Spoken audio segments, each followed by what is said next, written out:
My name is Isabella Whitman, and today is my 32nd birthday. My father has forgotten it for 32 years straight. He doesn't forget dates. He remembers my sister's birthday every year. He throws her lavish parties with caterers and grand speeches. But for me, there is only silence. I used to wait for his call. I used to pretend the neglect didn't hurt. Not this year.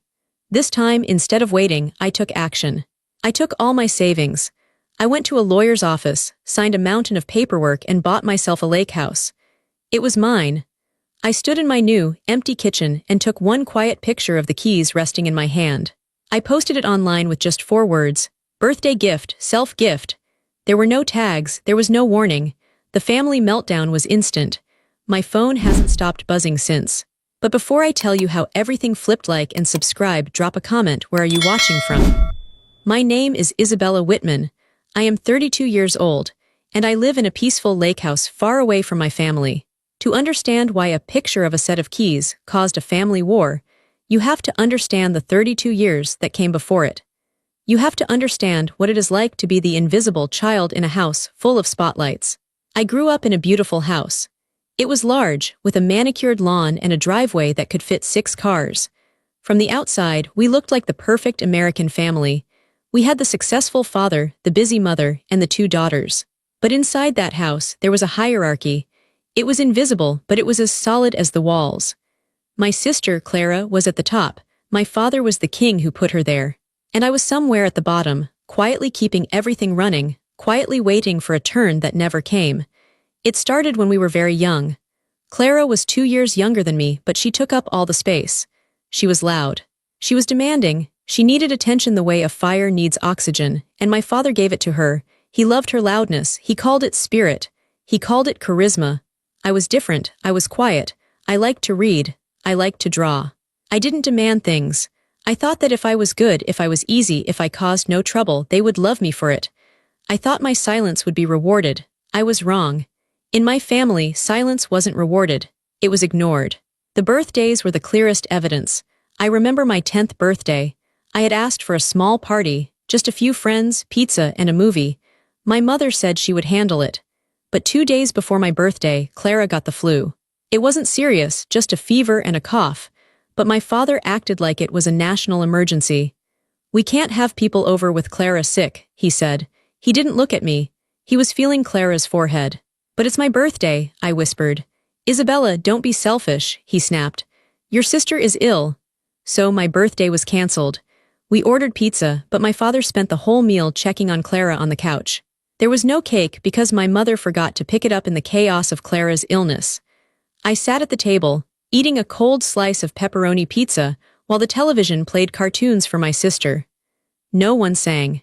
No one hugged me. I turned 10 in the dark, watching my father smooth my sister's hair. That was the pattern. When Clara turned 10, my father hired a pony. He rented a bouncy castle. He invited the entire neighborhood. There were 3 tiers on her cake. He gave a speech about how she was the light of his life. I stood in the back, holding a trash bag, collecting the wrapping paper she ripped off her gifts. I told myself it was just one time. But it happened again and again. My 16th birthday fell on a Tuesday. My father was on a business trip. He called the house and my heart jumped. I thought he remembered. "He's calling to say happy birthday." I answered the phone.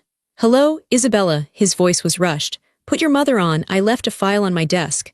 "Dad, it's Isabella, hurry up, I'm in a meeting." I swallowed the words. "Okay." I handed the phone to my mother. He never mentioned the date. When he came home that weekend, he brought a gift for Clara because he missed her. He brought me nothing. As we got older, the gap widened. I got straight A's. My father said, "That's nice, Isabella. Good job." Clara got a C on a test she studied 10 minutes for. My father said, "She's so smart, she doesn't even have to try. She's a natural genius." I worked a part-time job in high school to save for a car. My father told me it was good for my character. When Clara turned 16, he bought her a brand new convertible. He put a giant red bow on it. He took 100 photos of her in the driver's seat. "Why didn't I get a car?" I asked my mother privately.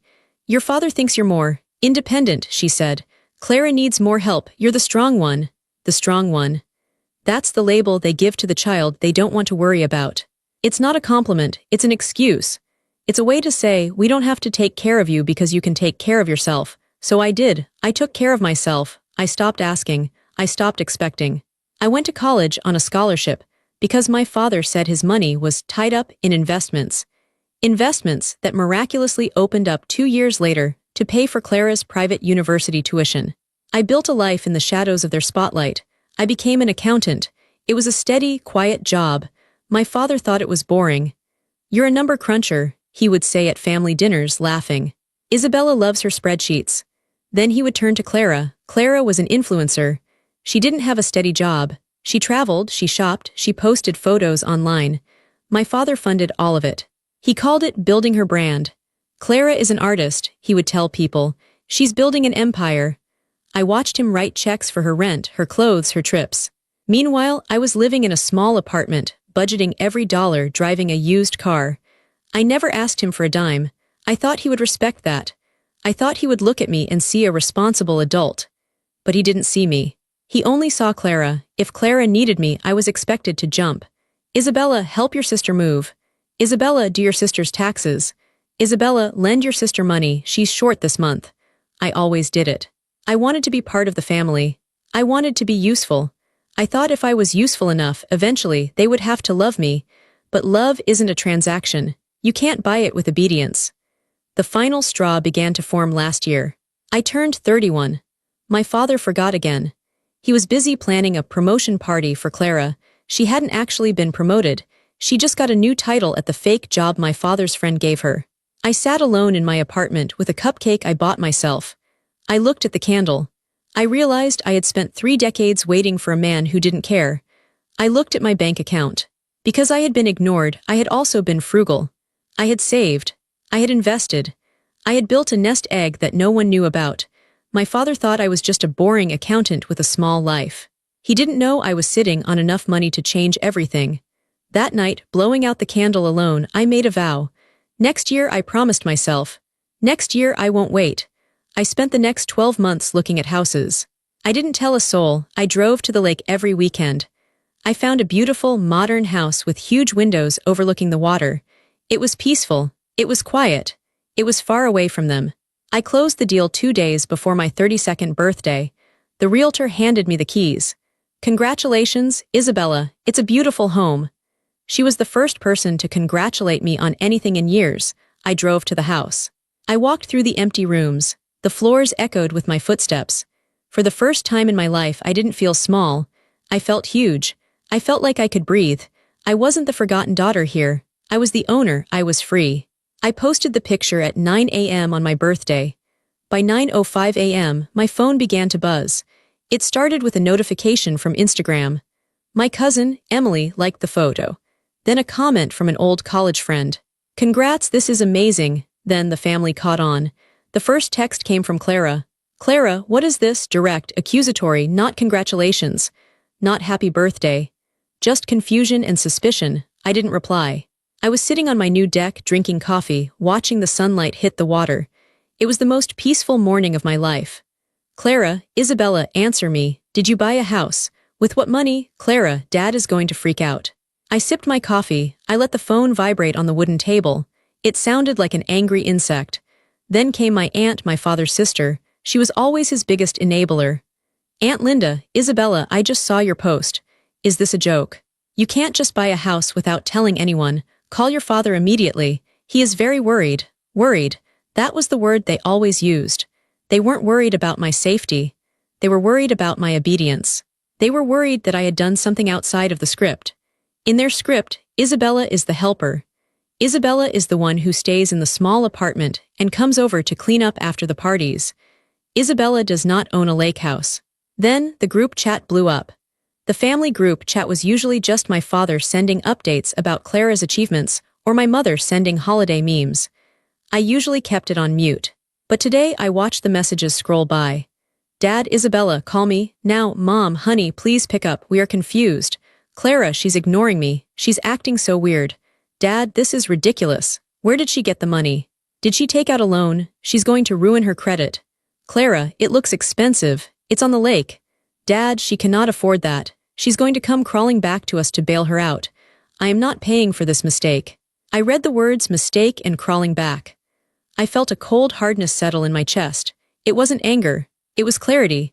They didn't think I was capable. After all these years of handling my own life, paying my own bills, never asking them for anything, they still saw me as a child. A foolish child. And still, not one person had typed the words, "Happy birthday." I checked the date on my phone. September 14th. It was right there at the top of the screen. They were so busy panicking about their loss of control that they forgot the day. Again. I decided to respond to the group chat. I kept it simple. Me, I didn't take out a loan that I can't afford, I bought it. It's done, I'm fine. The response was instantaneous. Dad, you are not fine, you are acting out. You made a massive financial decision without consulting the head of this family. That is disrespectful. Dad, and why did you post it publicly? Now everyone is asking me about it. People think we didn't know. There it was. The truth. People think we didn't know. That was his real fear. He looked foolish. The great patriarch who controls everything didn't know his invisible daughter was buying real estate. It made him look disconnected. It made him look like he wasn't in charge. Clara, you did this on purpose. You knew my engagement party planning starts next week. You're trying to steal the attention. I laughed out loud. The sound startled a bird on the railing. Her engagement party, of course. Clara had gotten engaged 3 months ago. The wedding wasn't for another year, but the engagement planning party was next week. Everything had to be about her. Even my birthday, even my life. I typed back me, "This has nothing to do with you, Clara. This is my birthday gift to myself." Silence in the chat. 5 minutes passed. Then my mother wrote, "Mom, oh. Is that today?" It was the most hurtful thing she could have written. She truly didn't know. Dad, don't change the subject, Isabella. We are talking about this house. You need to explain yourself. Come home immediately. We are having a family meeting. A family meeting. I knew what those were. That meant I sat on the small stool in the living room while my father paced back and forth, lecturing me, and Clara sat on the sofa smirking, and my mother looked at the floor. I looked at the water. I looked at the tall pines swaying in the wind. I wasn't in that living room anymore. I was in my house. My name was on the deed. Me, I can't come over, I'm busy unpacking.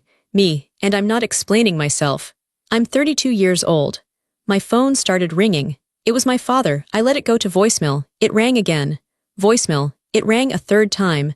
The panic was escalating. I could feel his rage vibrating through the device. He wasn't used to no. He wasn't used to the door being closed. I put the phone on Do Not Disturb. I went back inside my house. I walked into the kitchen. I had bought a small cake from the grocery store. Vanilla with white frosting. I placed it on the granite island. I didn't have any candles, so I just stood there and ate a forkful of cake. It tasted like sugar and victory. But the silence didn't last long. The anxiety started to creep in.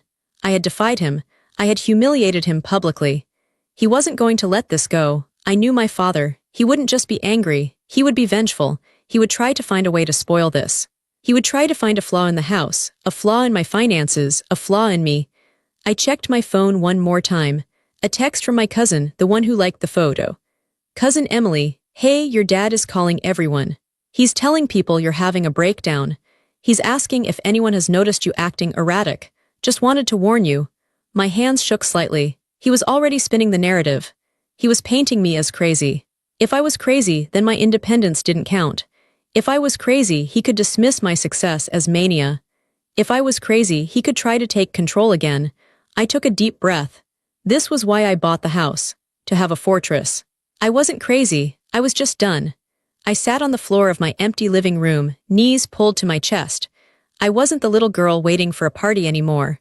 I was a woman with a mortgage and a shiny new set of keys. But the little girl inside me was still scared. She was terrified of the man, who was currently calling her phone for the 10th time. I knew I had to answer eventually. Ignoring him forever wasn't an option if I wanted to set a real boundary. Hiding is not the same as standing your ground. At 4 p.m., I picked up the phone. Hello, Isabella, his voice boomed. It wasn't a greeting, it was an explosion. Do you have any idea how embarrassed I am? I didn't say anything, I just breathed. I visualized the lake. Are you listening to me? He shouted. I'm listening, Dad, I said calmly. My voice sounded different to my own ears. It was lower, steadier. What were you thinking? He demanded. Buying a property, you don't know anything about real estate. You don't know about taxes, maintenance, insurance. You've made a huge mistake. I have a degree in accounting, Dad, I said. I know about taxes. That's just paper, he scoffed. That's not the real world. Who is your agent? Who is the lawyer? I want their names. I need to review the paperwork. I bet they scammed you. I bet you overpaid. The sale is closed, Dad. The paperwork is done. You don't need to review anything. There was a silence on the other end. A shocked, heavy silence. I had never refused him a document before. Excuse me, he said, his voice dropping to a dangerous whisper. I am your father. I am trying to protect you. You are being reckless.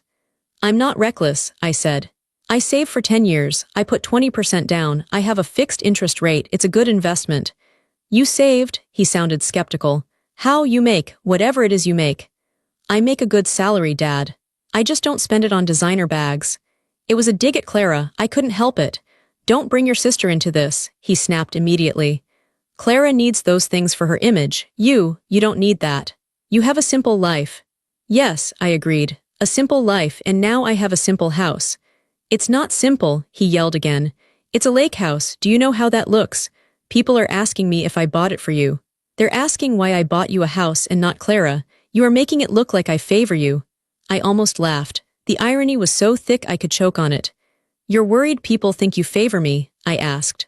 Dad, everyone knows you favor Clara. This is the first thing I've ever had that is just mine. That is not true, he lied. I treat you exactly the same. But Clara has different needs. She is fragile. You are tough. I'm not tough, I said, my voice cracking just a little. I just had no choice. Stop with the drama, he groaned. Listen to me, I want you to take the post down.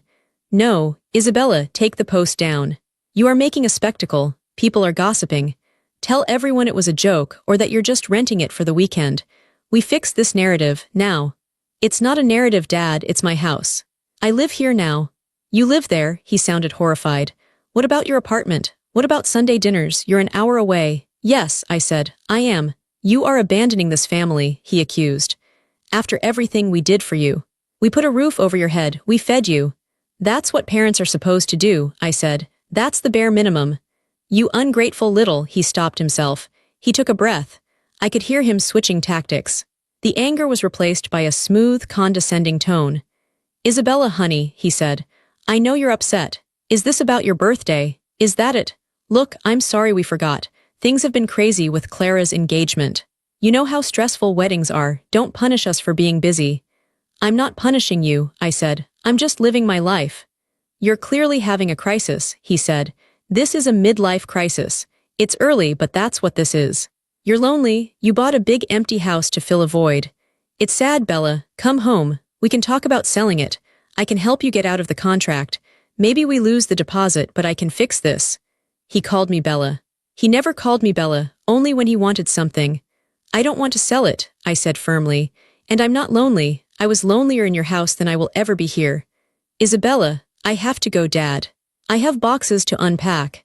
If you hang up on me, do not expect me to visit, he threatened. Do not expect me to support this. I don't expect anything from you, I said.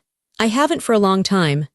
I pulled the phone away from my ear. I could hear him shouting my name as I pressed the red button. Click. The line went dead.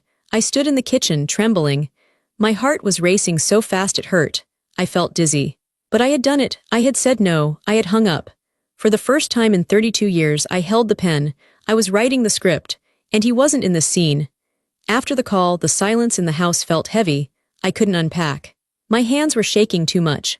I sat on the floor with my back against the new dishwasher, hugging my knees. My father's voice was still echoing in my head. Ungrateful, reckless, sad. His words were like hooks, trying to drag me back into the old dynamic, trying to make me feel small. And as I sat there, the memories came. They didn't come as vague feelings anymore. They came as sharp, clear scenes. It was like buying this house had turned on a light in a dark room, and suddenly I could see the mess clearly. I remembered the Christmas of 2018. We were all sitting around the tree. There were piles of gifts. My father loved Christmas because it was an audience for his generosity. He handed Clara a small box. She opened it and screamed. It was a diamond tennis bracelet. To match your eyes, he said, beaming. Then he handed me a box. It was wrapped in the same paper. I opened it. It was a blender. For your smoothies, he said. I know you like to be healthy. I didn't even like smoothies. I had never made a smoothie in my life. Thank you, I had said. It's a good one, he added. Industrial strength. Clara was putting on her diamonds. I was holding a blender. The difference wasn't just in the cost, it was in the attention. He knew Clara's taste. He knew her desires. He didn't know me at all, he just saw me as a function, someone who eats, sleeps, and exists. I remembered my college graduation. I graduated summa cum laude. It was a huge achievement. I walked across the stage, scanning the crowd for my parents. They weren't there. They arrived 20 minutes late after my name had been called. Traffic, my father said, shrugging. And Clara couldn't find her shoes. They took one photo of me in my gown, and then my father checked his watch. Let's go eat, I'm starving. At lunch, the conversation was entirely about Clara's upcoming audition for a local theater play. She's going to be a star, my father told the waiter. My daughter, the actress. I was sitting there in my cap and gown, invisible. I remembered the time I got a flat tire in the rain. I called my father. Dad, I'm stuck on the highway. Can you come help me? I can't, Isabella, he said. I'm watching the game. Call AAA, that's what you pay them for. 2 weeks later, Clara called him because she saw a spider in her bathroom. He drove 45 minutes to her apartment to kill it. She's terrified of them, he laughed later. She needed her daddy. Sitting on my kitchen floor, the tears finally came. They weren't tears of sadness. They were tears of grief. I was grieving the father I never had. I was grieving the time I wasted trying to win a game that was rigged against me. I realized then that it wasn't about me not being good enough. I could have been the president of the United States, and he would have asked me why I didn't get Clara a job in the White House. I could have cured cancer, and he would have asked why I didn't help Clara with her headache. It was never about my effort, it was about his ego. Clara was an extension of him. She was loud, flashy, and needy. She made him feel important. She made him feel like a savior. I was independent, I was quiet. I solved my own problems. I didn't make him feel needed, so he resented me. My independence was an insult to him. And this house was the ultimate insult. It proved I didn't need him. It proved I could build a castle without his money, without his permission, and without his name. I wiped my face with the back of my hand. The sun was setting over the lake. The water was turning a deep, bruised purple. I stood up. My legs were stiff. I walked to the sliding glass door and looked out. It was beautiful, and it was mine. He called me lonely. I looked at the empty room. I wasn't lonely. I was alone. There is a difference. Being alone in your own peace is better than being crowded in someone else's neglect. I turned away from the window and looked at the boxes. Okay, I said out loud. My voice was steady. I grabbed a box cutter. I sliced open the first box. It was my books. I started putting them on the shelves one by one. Jane Eyre, Great Expectations, The Count of Monte Cristo, stories about orphans. Stories about people who were cast aside and found their own way. I placed them on the shelf. I wasn't a character in my father's story anymore. I was the author of my own. And chapter 1 started right now. The first week in the lake house was strange. It was like learning to walk after spending a lifetime on your knees.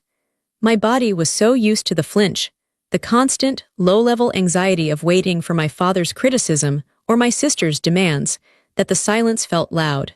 I woke up on the first Saturday morning without an alarm. The sun was streaming through the floor-to-ceiling windows, hitting the pine floorboards. In my old life, Saturday mornings were for errands. Not my errands, of course. I would usually have a list from my mother, pick up Clara's dry cleaning, go to the bakery for the Sunday dinner rolls, drop off this package. But this morning, my phone was on the kitchen counter, face down. The list didn't exist. I made coffee. I sat on the deck. I watched a hawk circle over the water. I realized something terrifying and wonderful. I had absolutely nothing to do. For the first few days, I felt guilty. I felt like I was skipping school. I kept checking my phone, expecting the police to show up, the emotional police, led by my father, coming to arrest me for unauthorized happiness. But nobody came. The driveway remained empty. The only sound was the wind in the trees and the hum of my refrigerator. I started to understand that this house wasn't just a building. It was a physical manifestation of a no. Every beam, every window, every tile was a rejection of their dynamic. My father loved things that were flashy and fragile. He liked expensive cars that scratched easily. He liked white carpets you couldn't walk on. He liked status symbols. My house was different. It was sturdy. It was made of wood and stone. It was built to weather storms. It was built for living, not for showing off. As I unpacked, I found pieces of myself I thought I had lost. I found my old sketchbooks from high school. I hadn't drawn in 10 years because my father told me art was a waste of time and that I should focus on practical skills. I sat on the floor and opened a fresh page. I drew the lake. I drew the tree line. My hand was shaky at first, but then the rhythm came back. I remembered that I used to be creative. I used to be funny. I used to have dreams before I was assigned the role of the responsible one. One afternoon, I went into town to buy groceries. I walked into the local hardware store to get some hooks for the wall. The old man behind the counter smiled at me. "You're the one who bought the old Miller place, right?" I tensed up. "Yes. Good for you," he nodded. "That house has good bones, needs someone who appreciates it." "I do," I said. "I really do. You doing the work yourself?" "I'm going to try." "Good," he said. "Nothing like doing it yourself to make it yours." Make it yours. That phrase stuck with me. My apartment in the city hadn't been mine. My father had co-signed the lease just in case, even though I had the credit score. He had a key. He would drop by unannounced to check the pipes, which really meant checking if I was keeping it clean enough. Here, nobody had a key but me. I drove back to the house, and as I turned into the driveway, I felt a shift in my chest. I wasn't just hiding out here. I wasn't just running away. I was building a base. This was my headquarters. For 32 years, I had been a satellite orbiting their planet. Now I was my own planet, and I had gravity. The silence from the family didn't last. My father was regrouping. He realized that screaming at me hadn't worked, so he sent in the flying monkeys. In narcissistic families, flying monkeys are the people the abuser manipulates to do their dirty work. They are the enablers. They come disguised as peacemakers, but they are really just carrying ammunition. The first one was Aunt Linda. She drove all the way up to the lake on a Tuesday evening. I saw her car pull in, my father's old Lexus that he had sold to her for a family discount. I watched her get out. She looked around at the trees with a skeptical expression, clutching her purse like she was in a war zone. I opened the door before she could knock. "Aunt Linda." "Isabella," she breathed, looking me up and down like she expected to see me in a straitjacket. "Oh, thank God, you look clean." "Why wouldn't I look clean?" I asked, stepping aside to let her in. She walked into the living room. Her eyes scanned everything, the high ceilings, the stone fireplace, the lake view. I saw a flicker of jealousy in her eyes, quickly covered by a mask of concern. "It's big," she said. "Very isolated." "It's peaceful," I corrected. She sat on the edge of my sofa. "Isabella, your father is worried sick. He hasn't slept in 3 days. Your mother is crying nonstop." "They have my phone number," I said. "They can call me and talk like adults." Instead, Dad screamed at me and Mom ignored me. "They are hurt," Linda exclaimed. "You blindsided them. You ran away like a thief in the night." "I didn't run away, I moved. Adults move, Aunt Linda." "But the post," she whispered, leaning in. "The caption, self-gift. It was so aggressive. Everyone is talking. Cousin Sarah asked if you were on drugs. Uncle Bob thinks you joined a cult." I laughed. "A cult? It's a mortgage, Linda." "You are embarrassing your father," she said, her voice sharpening. "He has a reputation. He told everyone you were just stressed from work and needed a break. He told everyone this is a rental, a vacation rental." I stopped pouring her tea. I set the pot down hard. "He lied," I said. "He is trying to protect you." "No," I looked her in the eye. "He is trying to protect himself. He can't handle the fact that I bought this without his help. He can't handle that I'm successful." "Successful?" Linda scoffed. "Isabella, let's be real. How did you afford this? Did you steal money? Did you get involved with a man?" The insult hit me in the chest. They couldn't conceive of a world where I was capable. "I worked," I said clearly. "I saved, I invested, for 10 years. While Clara was partying, I was working. While Dad was buying Clara cars, I was saving. This is what happens when you don't spend your money on appearances." Linda stood up. "You are being cruel. Your sister loves you. She is devastated that you won't be helping with her engagement party." "Is that what this is about?" I asked. "The party? She needs her sister," Linda said. "She needs your help with the planning. The logistics, you know she's not good with details. Dad said you were supposed to handle the catering contracts." "I'm not the party planner," I said. "I'm not the assistant. If Clara is old enough to get married, she's old enough to read a contract." "You are selfish," Linda spat the word out. "You have changed. You used to be the sweet one." "I used to be the doormat," I corrected. "There's a difference." Linda left 20 minutes later. She didn't drink her tea. As she walked to her car, I did something I had never done. I took out my phone and I posted a story on Instagram. It was a video of the sunset over the lake. I spoke over it. Loving my new permanent home. So grateful I saved for 10 years to make this happen. Hard work pays off.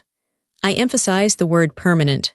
I saw Linda's car pause at the end of the driveway as she likely checked her notification. Then she sped off.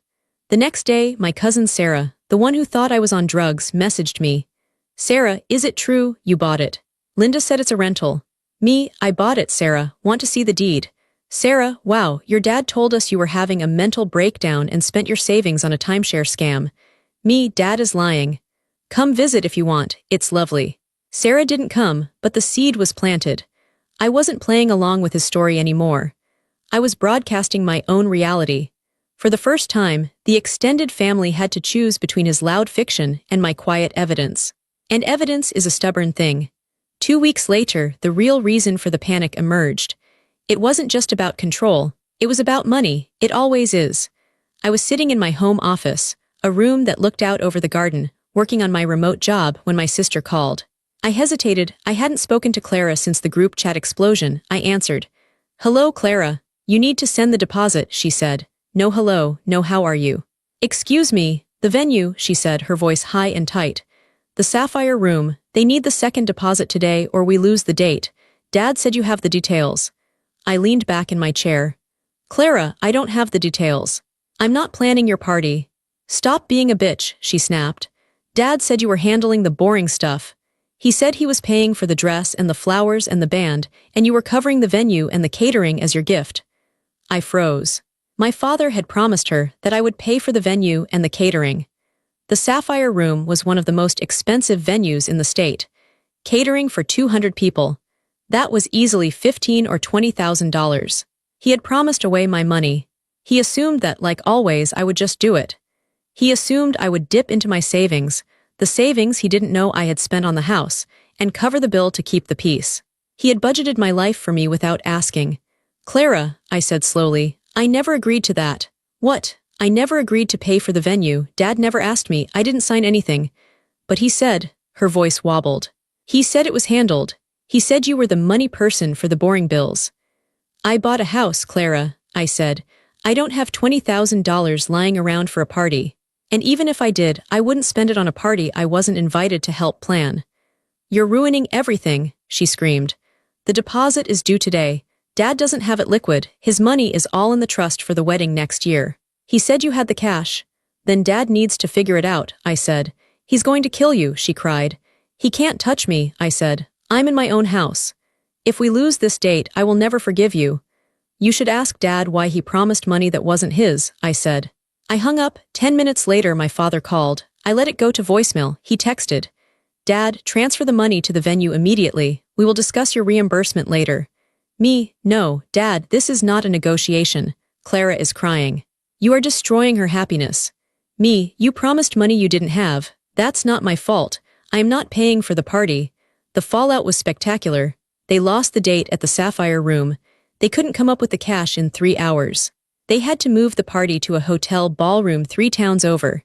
It was a nice hotel, but it wasn't the Sapphire Room.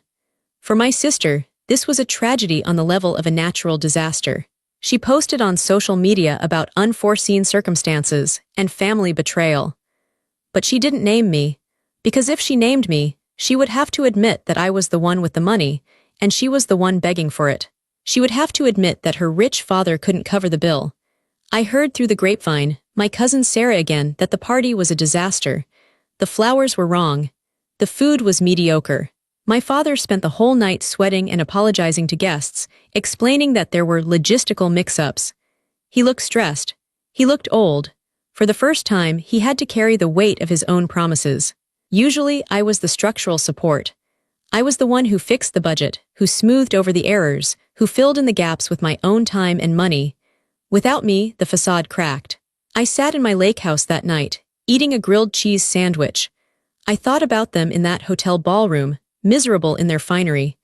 I realized that I had been the glue holding their fantasy together. I was the one who made them look functional. By walking away, I hadn't just removed myself.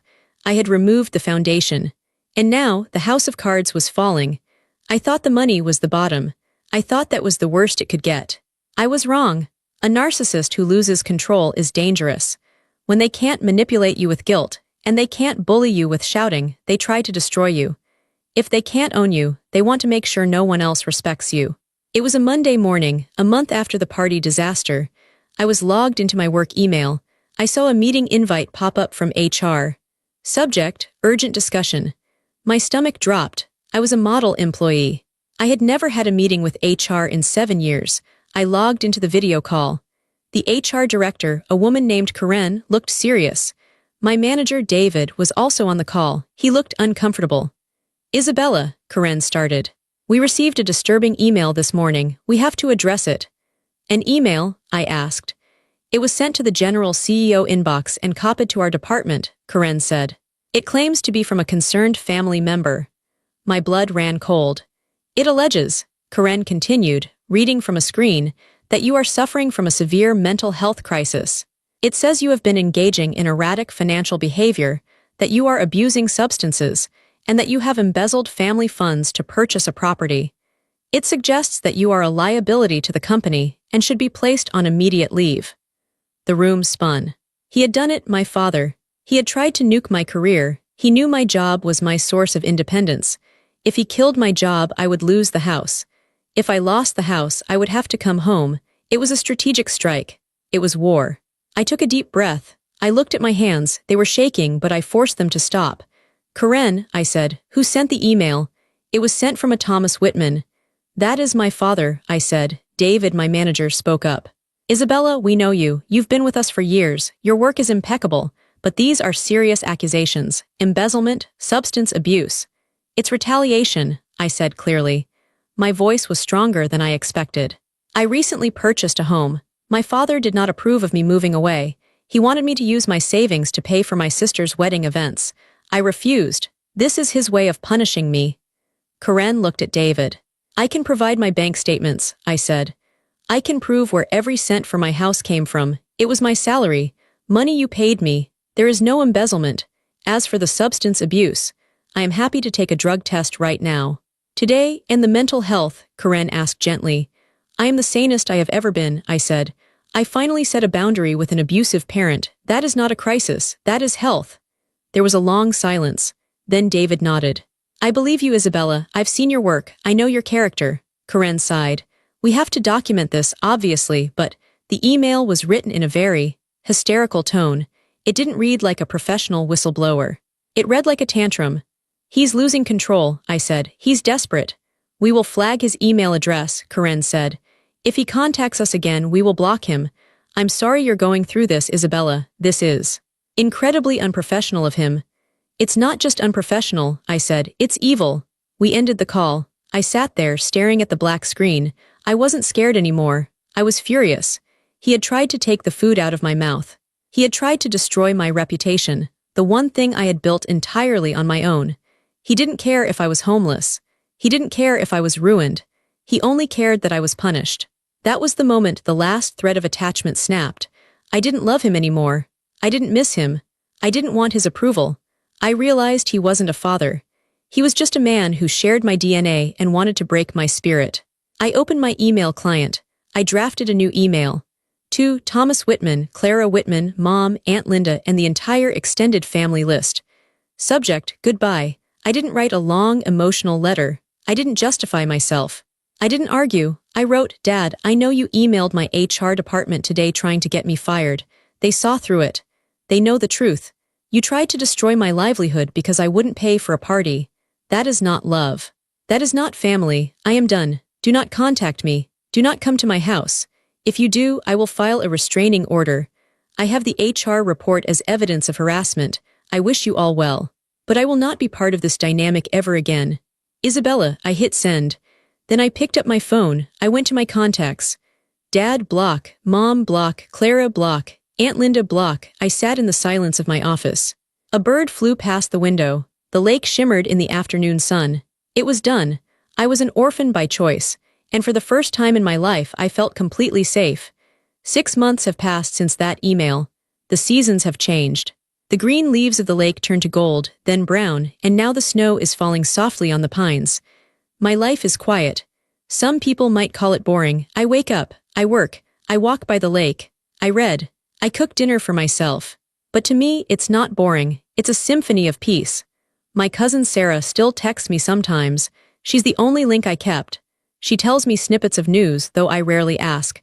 She told me Clara's wedding is over budget. My father had to take out a second mortgage on his house to pay for it because he couldn't admit he couldn't afford it. She told me the family dinners are tense. Without me there to diffuse the tension, without me there to be the punching bag, they have turned on each other. My father yells at Clara. Clara yells at Mom. Mom cries. They are eating each other alive. I feel a distant sadness for them, like watching a tragedy on the news. But I don't feel the urge to jump in and save them. I threw them a life raft for 30 years. They poked holes in it. I spent my 33rd birthday last week. I didn't have a party. I invited 2 friends from work, people who know me, who respect me, who like me for who I am, not what I can do for them. We grilled steaks on my deck. We drank good wine. We laughed until our sides hurt. Nobody forgot the date. Nobody made me feel small. At midnight, after they left, I stood on the edge of my dock. The moon was reflecting on the frozen water. I thought about Isabella at 10, eating cold pizza in the dark. I thought about Isabella at 16, answering the phone for a father who didn't want to speak to her. I thought about Isabella at 30, crying in her car. I whispered to the cold air, "We made it." I am not the daughter they wanted. I am not the obedient servant. I am not the invisible girl. I am the woman who bought the lake house. I am the woman who walked away. I am the woman who saved herself. My father's punishment was supposed to be my exile.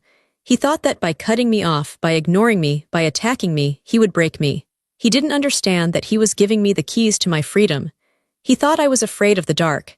He didn't know that I had learned to make my own light. And to anyone reading this, anyone who is holding their breath, waiting for a parent to finally see them, waiting for a thank you that never comes, let it go. Put down the phone. Stop auditioning for a role you will never get. Walk out the door, buy the house, or rent the apartment, or just take the drive. The silence might scare you at first, but eventually you will hear the most beautiful sound in the world, your own voice finally speaking the truth. I'm Isabella Whitman. I'm 33 years old. And for the first time in my life, I am exactly where I belong.